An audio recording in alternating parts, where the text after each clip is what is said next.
काही माणसं मिरवण्यात अगदी तज्ज्ञ असतात. कुठेही गेले तरी हे सगळ्यात पुढे. अशा मंडळींसाठी आपल्या माय मराठीत अनेक शब्द आणि वाक्प्रचार आहेत. कोणते ते पाहू आणि तुम्हाला आणखी कोणते आठवतात ते अवश्य कळवा.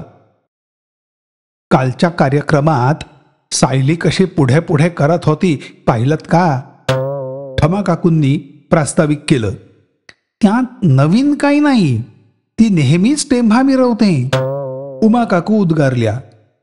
ती असा तोरा दाखवते ना तेव्हा मला तिचा खूप राग येतो. सुनंदा मामींनी त्यांचं मत मांडलं.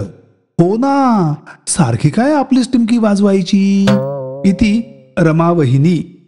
तर काय, स्वतःभोवती दिवे ओवाळून घ्यायची सवयच आहे तिला.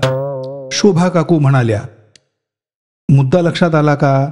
महिला मंडळात चालणाऱ्या कुटाळक्यांकडे दुर्लक्ष करा. भाषेची श्रीमंती बघा, भाषेची श्रीमंती. पुढे पुढे करणं काय, टेंभा मिरवणं काय, तोरा दाखवणं काय, आपलीच टिमकी वाजवणं काय, स्वतः भोवती दिवे ओवाळणं काय, हे सगळे शब्द साधारणपणे एकच भावना व्यक्त करतात.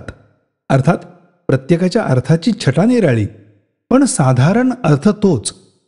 हे खरं शब्दवैभव. आणि ही यादी केवळ नमुन्यापुरती आहे बरं का. हीच भावना व्यक्त करणारे असे आणखीही शब्द आणि वाक्प्रचार आहेत. तुम्हाला कोणते आठवतात अवश्य सांगा. घेऊ दे सगळ्यांनाच आनंद.